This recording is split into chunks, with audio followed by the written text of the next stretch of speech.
Welcome to the SCORI Sustainable Consumption Teaching Series. My name is Lucie Middlemiss and I'm a lecturer in sustainability at the University of Leeds in the UK. I'm also writing a textbook on sustainable consumption to be released in 2018. Today I'm going to talk about sustainable consumption and social difference. I will make 3 key points. First, I will argue that to tackle sustainable consumption, we need to think about how different people consume differently and why. Second, I'll show how people might consume differently because they belong to a particular social group. And third, I'll show how people might consume differently because of the way they identify with environmental ideas. So to take my first point, why is it important to think about social difference? Different people consume different amounts and consume in different ways. These differences can have substantial impacts on the environment and on other people.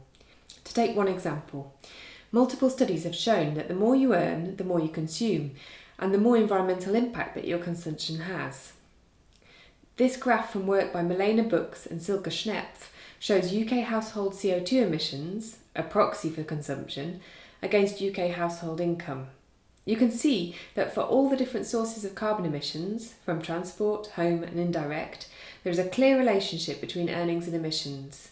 In other words, the more you earn, the more likely you are to consume in a way that produces substantial carbon emissions. What does this mean for action on sustainable consumption?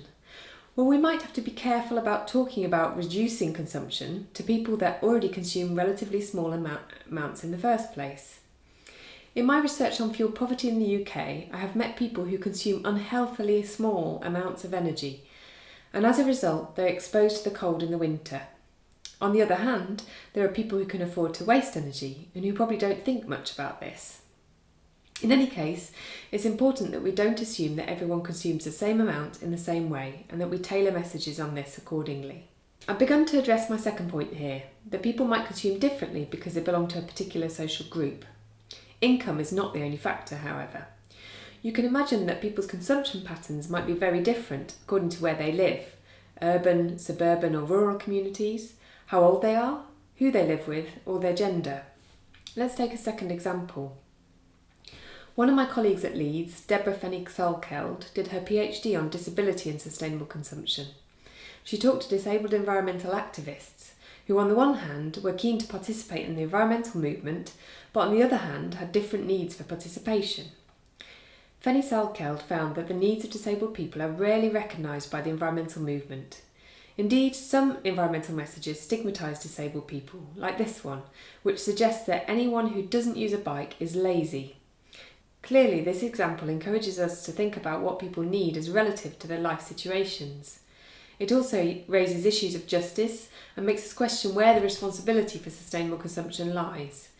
Fenny-Salkeld talks of society being disabling for people with mobility problems. The suggestion here is that society needs to address this. It's not the responsibility of the individual. So my third point was that people's sense of identity might have an influence on how they understand messages about sustainable consumption. Being green is often connected with a middle-class identity. Dave Horton argues that in the UK, being green is about showing that you're able to choose to consume less as opposed to being forced to consume less because you're poor. This suggests that green consumers have the financial resources and education to choose a particular lifestyle.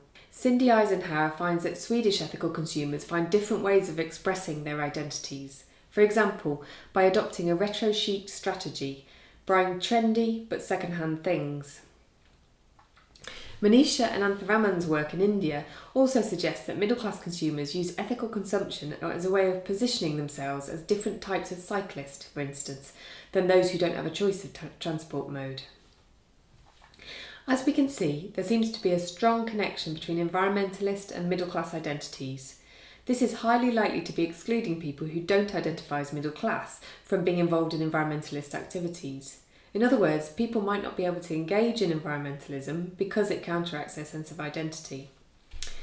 In conclusion then, understanding social difference is important for 2 key reasons. First, from a moral perspective, we must be fair in what we propose. And second, from a practical one, we need to make sure that sustainable consumption interventions are appropriate. When we take into account social difference, we start to see how people might be marginalised by sustainable consumption interventions. These ideas also suggest that needs are relative, that different people have different needs, and as such that there's no one set of needs common to all people. Finally, it makes us realise that not all identities are compatible with environmentalism. Thank you.